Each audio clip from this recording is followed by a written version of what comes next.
Uttarakhand express की शुरुआत करेंगे बड़ी खबर के साथ। उत्तराखंड में एक बार फिर आफत की बारिश होने वाली है, जिसके बाद मौसम विभाग ने बहुत भारी बारिश का अलर्ट जारी किया है।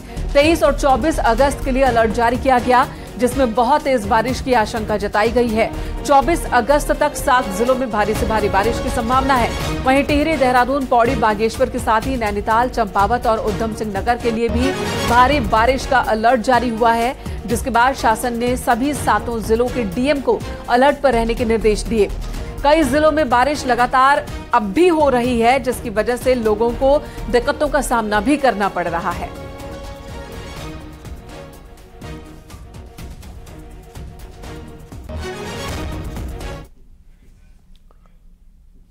भारी बारिश के अलर्ट के बाद भी प्रशासन अलर्ट मोड पर है और कल कई जिलों में स्कूल बंद कर दिए गए हैं।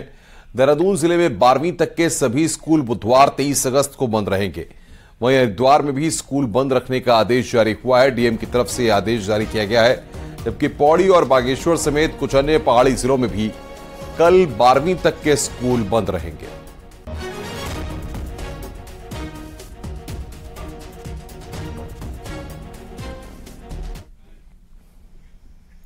उधर कोटद्वार में बारिश ने एक बार फिर मुसीबतों को बढ़ा दिया है। तेज बारिश के बाद उफान पर आए तेली स्रोत गदेरे में पानी आ गया, जिसकी वजह से एक कार वहां बीच में ही फंस गई। गनीमत रही कि कार सवार युवक को वक्त रहते स्थानीय लोगों ने सुरक्षित बाहर निकाल लिया।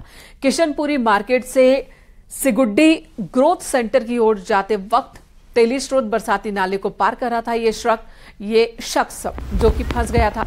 भारी बारिश की वजह से गदेरे उफान पर हैं। अचानक इसमें पानी आ गया और बीच में ही कार फंस गई। गदेरे का पानी लगातार बढ़ता जा रहा था। कुछ देर बाद कार गदेरे में बह गई। गनीमत रही कि कार सवार बच गया। आगे बढ़ते हैं। कोटद्वार के पहाड़ी इलाकों में आफत की बारिश लगातार जारी है। वहीं सिद्धबली मंदिर के पास भूस्खलन होने से सड़क बंद है। वहीं तेज बारिश के बाद नदी और बरसाती नाले उफान पर हैं, जो लोगों के लिए भारी मुसीबत बन गए हैं। वहीं लोग जान जोखिम में डालकर आवाजाही करने को मजबूर हैं। रास्ते बंद हो गए हैं। राष्ट्रीय राजमार्ग 534 सिद्धबली के मंदिर के पास व 5 तो परेशानी, गाड़ी हमने कोटद्वार खड़ी कर दी। अब हम पैदल जा रहे हैं घर। बहुत बुरा हाल है। क्या कुछ सुनने में क्या स्थिति है? बहुत रोड सब बंद है, मतलब पूरा 3-4 जगह खराब है। हाँ, अब तो बस पैदल ही जाना है घर। आम तोड़ के बाद देखेंगे तो अगर गाड़ी बहुत डेंजर है, मतलब पैदल भी जाना तो है। अब क्या करना है। इधर दिल्ली दौरे से लौटते ही मुख्यमंत्री पुष्कर सिंह धामी ने सीधे आपदा कंट्रोल रूम पहुंचकर हालात की समीक्षा की। मुख्यमंत्री ने एसीएस राधा रतूड़ी, सचिव आपदा प्रबंधन रणजीत सिन्हा, अपर सचिव गृह रिद्धम अग्रवाल से पूरे प्रदेश में बारिश के बाद पैदा हुए हालात की जानकारी ली। इस दौरान मुख्यमंत्री ने पौड़ी और टिहरी के डीएम से फोन पर बातचीत भी की है। मुख्यमंत्री ने टिहरी डीएम से टिहरी बांध के जल स्तर को लेकर जानकारी ली। मुख्यमंत्री ने कहा कि पानी छोड़ने की स्थिति में टिहरी बांध से पानी मैनेज तरीके से छोड़ने का प्लान तैयार रखा जाए। हालांकि अभी टिहरी बांध का जलस्तर चेतावनी लेवल से काफी कम है और इस दौरान मुख्यमंत्री ने कहा कि आपदा से प्रभावित लोगों के लिए जल्द सभी से विचार विमर्श के बाद एक नीति लाई जाएगी, जिसके तहत आपदा प्रभावितों का पुनर्वास और रोजगार की व्यवस्था की जा सके। जो बच्चे इस आपदा में अपने माता पिता खो देते हैं, उनकी शिक्षा का प्रबंध भी इसके तहत किया जाएगा। मानसून सक्रिय है और आगे रेड अलर्ट जैसा मौसम विभाग ने बताया है, उसके लिए अभी सभी जिलों को बात भी की है। लगातार उनसे संपर्क यहाँ से स्थापित किया जा रहा है, आपदा प्रबंधन विभाग से भी, और मौके पर सभी को तैयार रहने के लिए कहा है। क्योंकि अभी तक का ये है कि आपदा जहाँ भी आई है, हमारे प्रशासन के लोगों ने, एनडीआरएफ, एसडीआरएफ, सभी ने अपने अपने तरीके से वहाँ पर जाकर लोगों के लिए सहायता करने का काम किया है और त्वरित रूप से सहायता की है। इसके अलावा बहुत सारे लोग इस आपदा से प्रभावित। विकासनगर क्षेत्र में भूधसाव प्रभावित जाखन गांव को पूरी तरह से विस्थापित किया जाएगा और इसके लिए जमीन की तलाश शुरू की गई है। भूवैज्ञानिकों की रिपोर्ट के आधार पर प्रशासन ने नई जमीन की तलाश शुरू कर दी है। हाल ही में भारी बारिश से विकासनगर के जाखन गांव में भारी तबाही देखने को मिली थी, जिसमें गांव के ज्यादातर मकान पूरी तरह से क्षतिग्रस्त हो गए थे।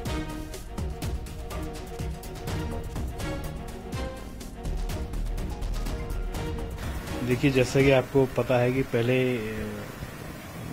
दुर्घटना हुई थी जिसमें कि जाखन में हमारे 8 परिवार, 8 घर और कुछ गौशालाएं, टोटल 18 स्ट्रक्चर ऐसे थे जो प्रभावित हुए थे। और उसके बाद जियोलॉजिस्ट से सर्वे कराने के बाद हमें वो रिपोर्ट प्राप्त हो गई है कि असुरक्षित हो गई है जमीन। उत्तराखंड में हर साल आपदा में सड़क पुल टूट जाते हैं और यही हाल इस साल भी है। कहीं इसकी वजह कमजोर इंजीनियरिंग तो नहीं? मंत्री और चीफ इसे इंजीनियरिंग में कमजोरी तो नहीं, और मौसम के बदले पैटर्न की वजह मानते हैं। अब देखना यह है कि आखिर इसको लेकर किस तरीके से अब चीजें हो रही हैं। आइए देखते हैं हमारी ये रिपोर्ट।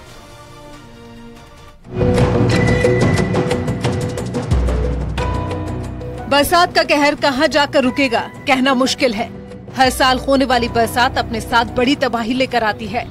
सड़कें साफ हो जाती हैं तो पुल ऐसे गिरते हैं जैसे बच्चों का कोई खेल चल रहा हो। राज्य में सड़क पुल बनाने और उनको मेंटेन करने का काम PWD करता है, पर बरसात जिस तरह से सड़कों और पुलों को बहा कर ले जाती है, उसने PWD इंजीनियरों की काबिलियत पर सवाल खड़े किए हुए हैं। सवाल ये कि क्या पुल और सड़क बनाते वक्त क्या इंजीनियर खतरे और रिस्क का आकलन नहीं करते ताकि पब्लिक की कमाई से बनने वाली सड़क और पुल सैलाब में ना बहे। PWD चीफ के मुताबिक पूरे राज्य में 87 पुलों की मॉनिटरिंग की जा रही है। 22 पुलों का सेफ्टी ऑडिट करने की तैयारी है। 13 पुलों पर काम चल रहा है। आपदा में 12 बड़े पुलों को नुकसान हुआ है, जिसमें देहरादून दिल्ली को जोड़ने वाला बिहारीगढ़ का पुल, तो कोटद्वार में मालन नदी का पुल भी शामिल है।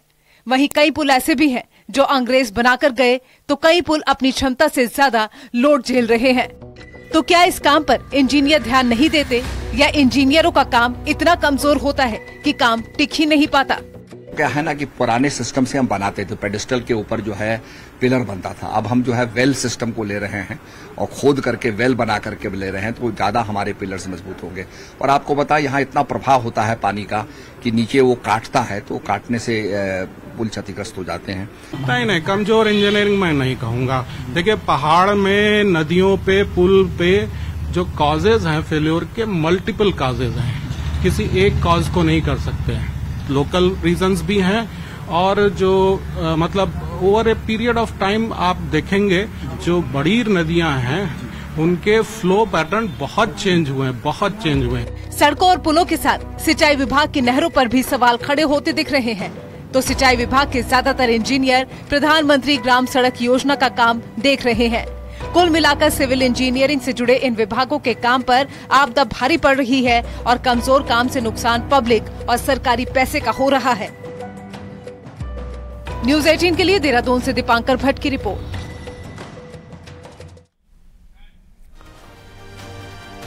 जोशीमठ प्रशासन और नगर पालिका ने बद्रीनाथ हाईवे पर अतिक्रमण हटाया। हाईवे पर कई जगहों पर अतिक्रमण किया गया था, जहां प्रशासन ने जेसीबी की मदद से अतिक्रमण हटाया है। मारवाड़ी पुल और हाथी पर्वत पर भी कई जगह अतिक्रमण किया गया था, जिस पर भी बुलडोजर चलाया गया। वहीं प्रशासन का कहना है कि हाईकोर्ट के आदेश के अनुसार हाईवे किनारे से अतिक्रमण को हटाया गया है।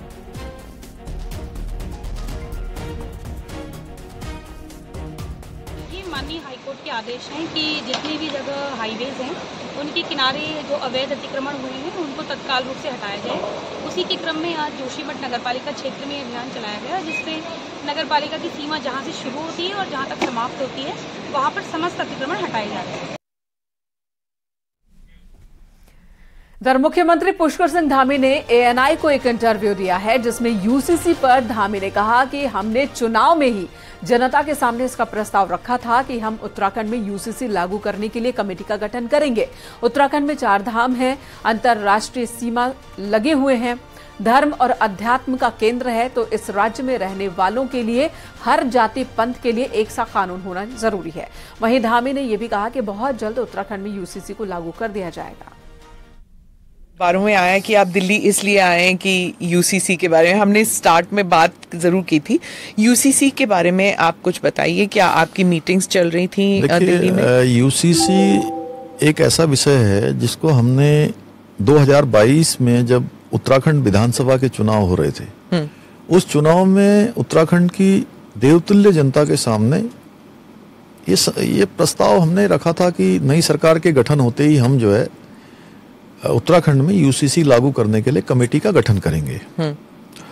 और उसके पीछे हमने ये भी कहा था कि उत्तराखंड देवभूमि है। सबसे पहला काम यही किया कि यूसीसी के लिए कमेटी का गठन कर दिया और कमेटी 5 सदस्यीय कमेटी जस्टिस सेवानिवृत्त न्यायाधीश रंजना प्रकाश देसाई जी को उसका अध्यक्ष बनाया और उन्होंने 2,35,000 के लगभग लोगों से बात करी, उनके विचार लिए, सुझाव लिए और धार्मिक संगठनों से, विभिन्न अलग अलग सामाजिक संगठनों से, राजनीतिक दल के लोगों से, सबसे बात की है। सभी से बात की है और व्यक्तिगत रूप से भी बात की है, मुस्लिम महिलाओं से भी बात की है, उनके संगठनों से भी बात की है। सबसे बात करने के बाद कमेटी अपना संकलन कर रही है और संकलन करते ही जो है, चूंकि उनका पूरा संकलन जैसे ही हो जाएगा तो हमको ड्राफ्ट मिलेगा। तो अभी ड्राफ्ट बना नहीं है यूसीसी का? ड्राफ्ट संकलित हो गया है, उसकी तैयारी चल रही है। हाँ। और वो जल्दी ही बना लेंगे तो हमको दे देंगे। तो 2024 के चुनाव से पहले हो जाएगा कि नहीं? जल्दी हो जाएगा। अभी उत्तराखंड में बीते सालों में डेमोग्राफिक चेंज हुआ है, इसका मूल स्वरूप बना रहना चाहिए। इसके लिए वेरिफिकेशन ड्राइव चलाई गई। उत्तराखंड में कई बाहर के लोग आए हैं। यह शांति प्रिय प्रदेश है, लेकिन ऐसे लोग यहां आकर क्राइम करते हैं। यहां पर्यटक भी आते हैं और चारधाम यात्री भी आते हैं। बाहरी लोगों को बाहर रखने के लिए होता है कि बाहर से कोई ना आए, जमीन ना खरीदे। क्या ये उत्तराखंडी और बाहरी ऐसे लोगों में आप डिवीजन देख रहे हैं यहाँ पर? देखिए, उत्तराखंड के अंदर पिछले सालों में तेजी से डेमोग्राफिक चेंज हुआ है और उत्तराखंड का एक मूल स्वरूप है, वो मूल स्वरूप बना रहे, उसके लिए हमने वेरिफिकेशन ड्राइव भी चलाने का निर्णय लिया है। साथ में जो इंक्रोचमेंट हैं, जो हमारे नदी के किनारे हैं, नाले हैं, अनेक फॉरेस्ट लैंड है, सरकारी लैंड है, वहाँ पर जो अवैध रूप से आ गए हैं। और दूसरा ये है कि बाहर से लोग आ जाते हैं और उनका वेरिफिकेशन नहीं होता है। किसी का कोई क्रिमिनल हिस्ट्री निकलती है, कोई संदिग्ध पाए जाते हैं, बाद में कोई वारदात करते हैं। तो निश्चित रूप से उत्तराखंड बहुत शांति प्रिय है। वहाँ की अपनी एक रहन सहन की पद्धति है, जीवन की अलग पद्धतियां हैं, शांति से रहने वाले लोग हैं। बुलेटिन में खबरें अभी और भी हैं, लेकिन उससे पहले नजर पहाड़ की 10 बड़ी खबरों पर रफ्तार के साथ। स्पेशल एजुकेशन से बीएड कर चुके युवा टेट फर्स्ट के लिए 28 अगस्त तक आवेदन कर सकते हैं, जिसके आवेदन उत्तराखंड बोर्ड की वेबसाइट पर 28 अगस्त तक भरे जा सकेंगे।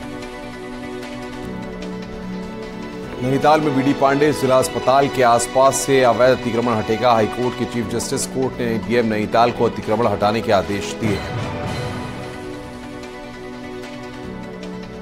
पीजी कॉलेज जोशीमठ में एग्जाम के रिजल्ट में हुई गड़बड़ी के चलते विश्वविद्यालय परीक्षा नियंत्रण के खिलाफ प्रदर्शन, उग्र आंदोलन की उन्होंने चेतावनी। पौड़ी में 1 से 12 सितंबर तक ईवीएम और वीवीपैट मशीनों की जांच की जाएगी, जिसमें राजनीतिक दलों के प्रतिनिधि भी शामिल होंगे।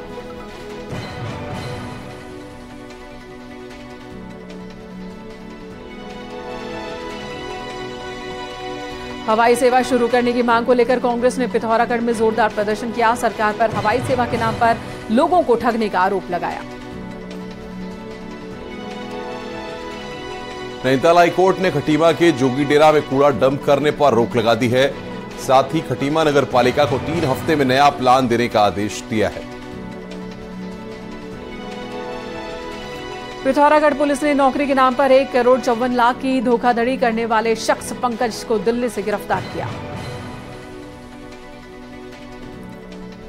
अल्मोड़ा में जन कवि गिरीश तिवारी गिरदा की पुण्यतिथि पर कार्यक्रम हुआ। उनके चित्र पर पुष्प अर्पित कर श्रद्धांजलि दी गई। हरिद्वार के लालढांग में रवासन नदी उफान पर, जिससे रसूलपुर मीठी बेरी गांव पर संकट खड़ा हो गया। जीजीआईसी अल्मोड़ा में जिले भर के कई स्कूलों के बच्चों द्वारा नुक्कड़ नाटक के माध्यम से नशे से होने वाले नुकसान के बारे में जागरूक किया गया।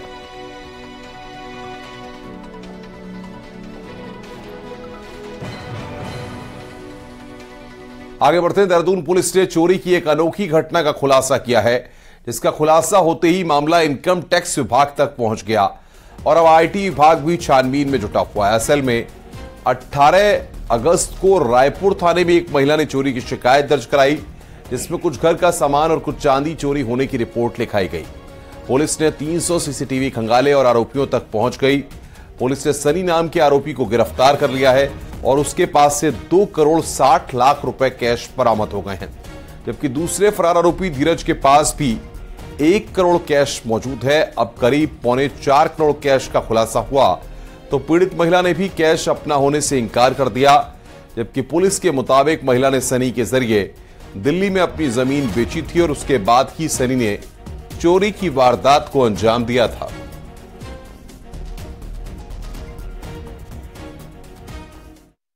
पर्सन से हमको लगभग 2.6 करोड़ रुपए की बरामदगी हुई है और इसका एक दूसरा अन्य साथी था धीरज एक बागपत का रहने वाला है बड़ौद का, ये भी उसके साथ था और एक बैग कैश वो लिखे गया है और उसमें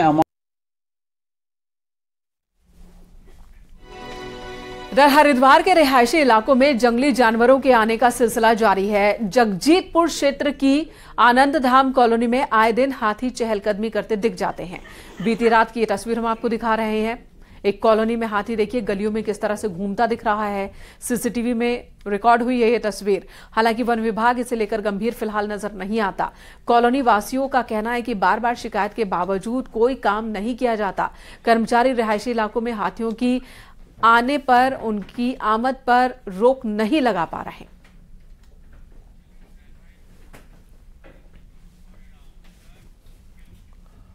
आगे बढ़ते हैं। जिला मजिस्ट्रेट हरिद्वार लिखी हुई गाड़ी लेकर घूम रहे 2 युवकों का स्थानीय लोगों से झड़प का वीडियो सोशल मीडिया पर वायरल हो रहा है। घटना रविवार रात की बताई जा रही है।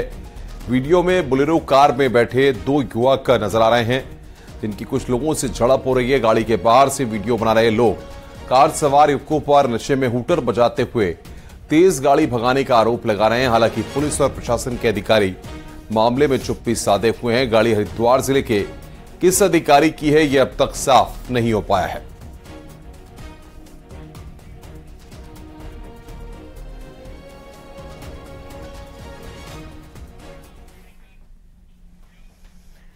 देहरादून में रजिस्ट्रार ऑफिस में दस्तावेजों में छेड़छाड़ कर करोड़ों की जमीन धोखे से खरीद फरोख्त करने के मामले में नया एक्शन हुआ। पुलिस ने गिरोह के 2 सदस्यों को गिरफ्तार किया। पुलिस ने एक पीआरडी जवान विकास पांडे और दूसरा देहरादून के नामी वकील का मुंशी रह चुके रोहताश को गिरफ्तार किया। ये दोनों ही विवादित जमीन से आपत्तियां हटाकर भूमि माफिया से उस जमीन की डील करते थे। पुलिस के मुताबिक जल्द ही बाकी के लोगों की भी गिरफ्तारी होगी।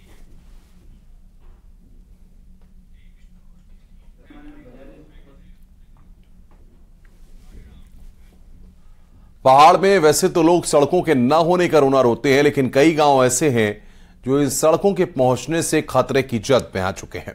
आखिर कैसे, दिखाते हैं आपको एक रिपोर्ट।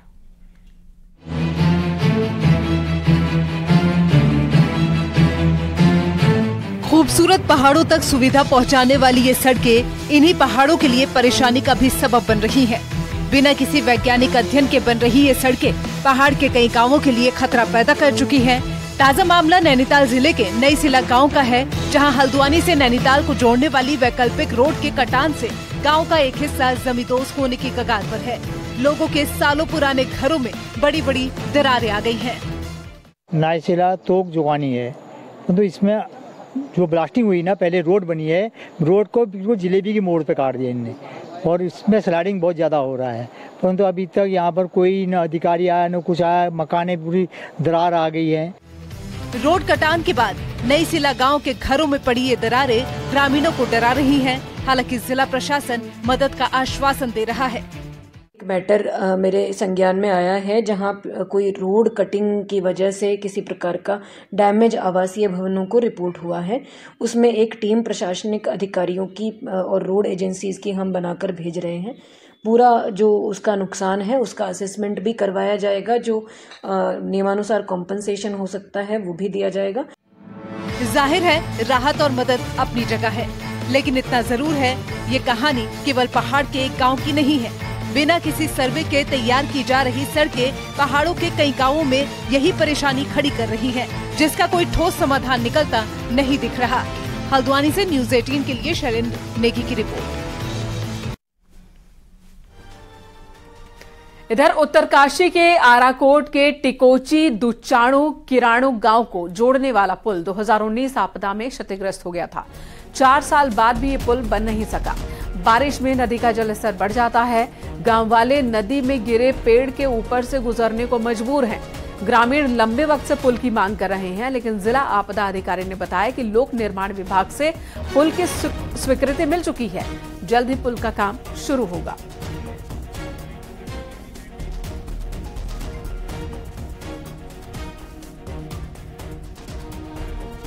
जिसमें बार बार इसमें शासन को इसमें पत्रालय किया गया, इसकी अवस्था के बारे में बताया गया। तो अभी जैसे पीडब्ल्यूडी ने बताया कि इसमें पुल स्वीकृत हो गया है और जिसमें पीडब्ल्यूडी या वर्ल्ड बैंक द्वारा इसमें कार्रवाई की जानी है। जो टेंडर की कार्रवाई इस वर्ष प्रारंभ कर दी जाएगी। चक्राता के लोरली में जल जीवन मिशन योजना के तहत बिछाई जा रही पेयजल लाइन का विवाद और गहरा गया है। गांव के दो पक्षों में बढ़ रहे तनाव से जल जीवन मिशन योजना के तहत बन रही पेयजल लाइन अधर में लटक गई है। एक पक्ष ने दूसरे पक्ष पर मनमानी कर पेयजल लाइन बिछाने का आरोप लगाया है और अधिकारियों से सांठगांठ करके सरकारी धन के दुरुपयोग का भी आरोप लगाया है। 22 परिवार विरोध कर रहे हैं, 12 जो है खुल के सपोर्ट में है, योजना की आवश्यकता महसूस करते हैं, 11 जो है न्यूट्रल है लेकिन वो विरोध भी नहीं कर रहे हैं। तो लगभग 50% आधे लोग चाहते हैं। केंद्र सरकार की हर घर जल हर घर नल योजना को प्रशासनिक अधिकारियों की लापरवाही की वजह से पलीता लग गया। विकासनगर की ग्राम पंचायत माजरी में जल जीवन मिशन के तहत एक ट्यूबवेल और एक पानी की टंकी स्वीकृत है। पाइपलाइन बिछाने के काम भी होना है, लेकिन तहसील प्रशासन ने जो जमीन चयन कर जल संस्थान के हवाले की थी, उस जमीन पर कुछ भू माफियाओं ने कब्जा कर लिया, जिसकी वजह से योजना का काम लंबे वक्त से अधर में लटका हुआ है।